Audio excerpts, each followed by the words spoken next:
নমস্কার বন্ধুরা, বং রেসিপিসে আপনাদের সবাইকে স্বাগত। আজ আমি পালং শাক দিয়ে একটা দারুণ স্বাদের রেসিপি শেয়ার করব। শীতের দুপুরে গরম ভাতের সাথে এই রেসিপিটা খেতে দুর্দান্ত লাগে। তাহলে চলুন দেখে নেওয়া যাক আমার আজকের এই রেসিপিটা। এখানে আমি নিয়ে নিয়েছি আলু, গাজর, বেগুন, কুমড়ো আর নিয়ে নিয়েছি অল্প কয়েকটা বড়ি। প্রথমে কড়াইয়ে তেল দিয়ে তেল গরম করে এর মধ্যে বড়িগুলো দিয়ে আমি ভেজে নিচ্ছি। রান্নাটা অবশ্যই সর্ষের তেলে করতে হবে। বড়িগুলো ভেজে নেওয়া হয়ে গেছে, এবারে এগুলো তুলে নিচ্ছি। এবারে আমি বেগুনগুলোকে ভেজে নেব।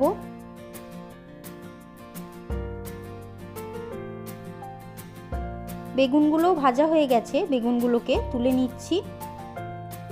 এবারে ওই কড়াইয়ের মধ্যেই দিয়ে দিচ্ছি পরিমাণ মতো সর্ষের তেল। তেল গরম হলে দিয়ে দিলাম একটা শুকনো লঙ্কা আর দিয়ে দিচ্ছি অল্প করে একটু কালো জিরে।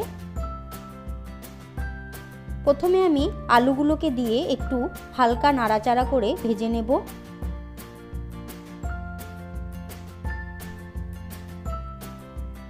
এবারে দিয়ে দিচ্ছি কুমড়ো। কুমড়োগুলো একটু হালকা ভেজে নেওয়ার পরে এখানে আমি দিয়ে দিচ্ছি গাজর। 5 মিনিট মতো সময় নিয়ে সব সবজিগুলো ভালো করে নাড়াচাড়া করে নিয়েছি।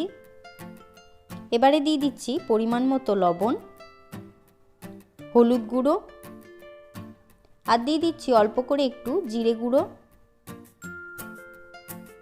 নাড়াচাড়া করে সব মশলাগুলো খুব ভালো করে মিশিয়ে নিচ্ছি। রান্নাটায় আমি জল ব্যবহার করব না, এভাবে ঢাকা দিয়ে সবজিগুলোকে সিদ্ধ করে নেব। 5 মিনিট পর ঢাকনাটা খুলে নাড়াচাড়া করে দিলাম। আবারও আমি বেশ কিছুক্ষণ ঢাকনা দিয়ে রেখে দিলাম। ঢাকনাটা খুলে নেবার পর সবজিগুলো নাড়াচাড়া করে নিচ্ছি। এবারে আমি এখানে দিয়ে দিচ্ছি পালং শাক। পালং শাকগুলো আমি এভাবে কেটে নিয়েছি। পালং শাক দিয়ে দেবার পর নাড়াচাড়া করে সবজির সাথে খুব ভালোভাবে মিশিয়ে নিচ্ছি। শাকটা দিয়ে দেবার পর বেশ কিছুটা জল বের হয়েছে। এবারে দিয়ে দিলাম আগে থেকে ভেজে রাখা বেগুন। খুব ভালো করে সবকিছু মিশিয়ে নিচ্ছি। মিষ্টির জন্য অল্প করে দিয়ে দিচ্ছি একটু চিনি। আগে থেকে ভেজে রাখা বড়িগুলোকেও আমি দিয়ে দিলাম।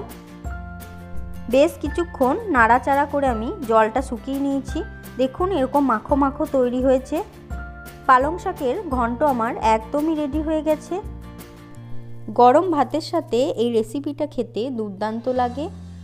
আপনারাও বাড়িতে এই রেসিপিটা ট্রাই করবেন। আশা করি আমার আজকের এই রেসিপিটা আপনাদের ভালো লেগেছে। রেসিপিটা ভালো লেগে থাকলে ভিডিওটিতে অবশ্যই লাইক করবেন, কমেন্ট করবেন, ভিডিওটা শেয়ার করার অনুরোধ রইল। ভিডিওটা দেখবার জন্য ধন্যবাদ।